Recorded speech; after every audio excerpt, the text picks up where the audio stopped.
Part 1. The Awakening. In the Massachusetts little town of Lunwich, it was a dark and stormy night.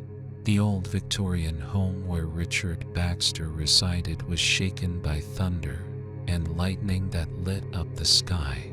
Richard was a recluse author who had achieved success in the horror genre by getting his ideas from ancient occult texts. Richard was seated at his desk, frantically typing as his fingers raced over the keyboard.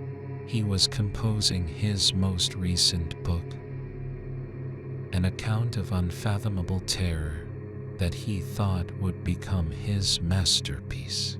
He sensed a weird force pulsating through him as he typed, as if he were drawing power from a source he had never known before. He abruptly heard a huge crash, and the lights briefly went out. His heart was thumping, so he got up from his desk and went to look into it. The walls of the hallway appeared to be warping and moving as he walked through it, almost as if they were alive. In addition to hearing small whispering in his ears, he felt a chilly wind sweeping through the home. As soon as he entered the living room, he noticed that the big window was broken and that rain was pouring inside. He walked up to the smashed window and peered outside into the darkness. At that moment, he noticed a peculiar, bright ball hovering in the sky. At the pit of his stomach, he experienced a strong sense of dread as it pulsed with an alien force. He felt something grip his ankle abruptly, and he dropped to the ground. When he looked down, he noticed a hideous thing with tentacles climbing up his leg and wrapping around him. He attempted to scream, but the thing grabbed his lips and stopped him. He sensed a rush of energy rushing through him as he fought the thing. It appeared as though his panic and fear were igniting a dark energy within him. He tried to channel this energy as he closed his eyes and concentrated. When he opened his eyes once again, he noticed that the creature had retreated and was now writhing in pain with its tentacles. Richard got to his feet as he suddenly felt a surge of strength. He was aware that something dreadful and old had awakened within of him. The world would never be the same again, he realized. Part 2. The Horror Spreads. Lunwich experienced some weird occurrences during the following few days. Strange lights were reportedly seen in the sky, and there were stories of odd animals hiding in the darkness. Richard was aware that his writing had somehow sparked these unfathomable horrors, and that he was somehow to blame for what was taking place. Yet he was unable to stop writing. Like blood from an open wound, the words gushed from his fingers. He was consumed by a sinister power that inspired him to write increasingly horrifying horror stories. The horrors he envisaged came true as he was writing. At first, it was only minor stuff, like a dead animal discovered in a park with an abnormally distorted body. Then, people started to vanish. A few people here and there at first, but eventually entire families started disappearing without a trace. Townspeople started to become alarmed.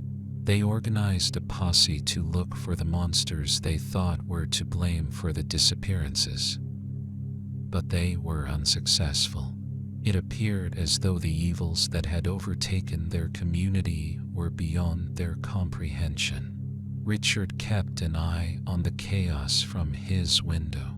He was aware that he had let loose a force that was beyond his ability to control, and that the world he had made was a nightmare beyond his wildest imaginings. Yet he also understood that he had to keep writing. He became dependent on the influence that came with his words, and the rush that came from conjuring something so dreadful that it could make people's blood chill. However, it wasn't only the creatures. Other, more sinister forces were at play. Dark cults that worshipped the eldritch beings that had arrived to Earth, and were willing to sacrifice people in order to please their otherworldly overlords. These cults spread through the people like a disease, contaminating all they touched. Richard was aware that some of this was his fault, and that the evil that was presently engulfing the planet had been sparked by his writing. Nevertheless, he was also aware that something else, something powerful and old, had been stirred up by his work. He was being propelled toward a grim destiny by a power that he couldn't fully comprehend. Part 3. The Final Showdown. Richard found himself in the middle of a growing storm. As the horror spread, he was seen by the cults as a sort of messiah and a prophet of the eldritch beings who now held power on Earth. They thought he had summoned the beings from beyond and had the key to releasing their full potential. Richard was aware that he was not the messiah. He was a writer who unintentionally let loose a terrifying force upon the Earth, and he was aware that he needed to take action to stop it. He assembled a team of like-minded people, including scientists, occultists, and other authorities on the paranormal, and they started investigating the animals that had taken over the planet together. They discovered that these beings came from a totally different universe, not just from another dimension.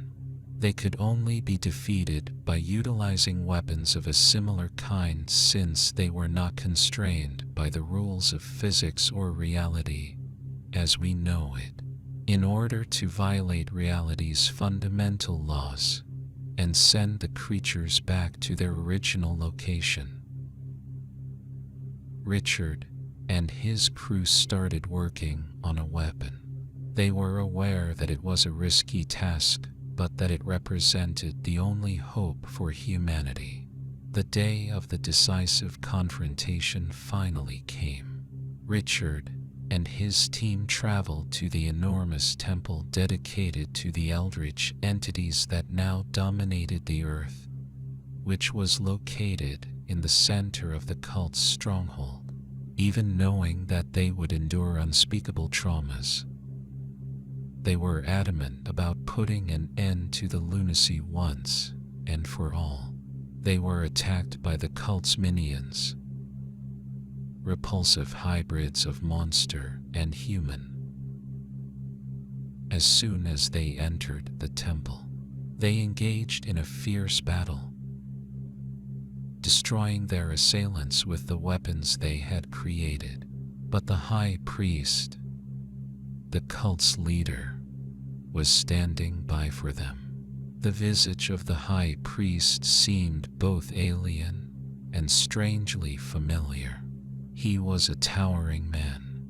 Throughout his dreams and nightmares, Richard was aware that he had previously seen that face.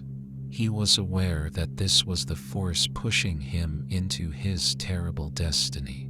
When he saw Richard and his group enter the temple, the high priest laughed. He welcomed them my friends, with a voice that resounded across the room. I have been expecting you. The high priest is in range of Richard's weapon, which he has lifted. He said, "We know what you're doing." Part 4. The aftermath. At Richard's remarks, the high priest chuckled. "You are a mere mortal, and you know nothing. Think you can stop us? Then, in the larger scheme of things, you are but a mote of dust. We are at the start of a terrifying, chaotic new era that will obliterate everything in its path." Richard remained unmoved. "I might only be one man, but I'm not alone," he said. "We can and will stop you if we choose to. Your era of terror has come to an end." Then the two sides engaged in their ultimate conflict. It was a conflict that would determine how the world would turn out. With all their might, Richard and his group engaged in combat, utilizing their weapons to eliminate the cult's goons and weaken the high priest. Yet, because he was such a strong being, the high priest fought back just as fiercely. He launched a barrage of psychological assaults against Richard and his team in an effort to break their will. Dick, though, resisted giving up. He was aware that he had to continue fighting at any costs. After what seemed like an age, the high priest was finally sufficiently vulnerable for Richard to deliver the decisive blow. A pure energy beam that he launched from his weapon tore through the high priest's body and completely obliterated him. The power of the cult was destroyed with the defeat of the high priest. The once common species vanished after being exiled to their own universe. The evil and madness that had engulfed the earth also vanished along with them. Epilogue. Richard and his group were acclaimed as heroes after the war. They had prevented the end of the planet and given humanity the chance to rebuild and start over. Richard was aware that it wasn't over, though. He was aware that there would always be new horrors and adversaries attempting to wipe off humanity waiting in the wings. He was aware that he had to continue his writing, his artistic endeavors, and his battle against the evil. Thus he carried out. He created tales that exposed the depths of human dread and revealed the real horror that lurked just below the surface of ordinary existence. And he experienced a sense of power and purpose he had never experienced before with each story he wrote. It was true that the world had changed. Richard was aware that he had also changed. He was now a warrior in the struggle against the evil, not merely a writer, and he was prepared for any horrors that lay ahead.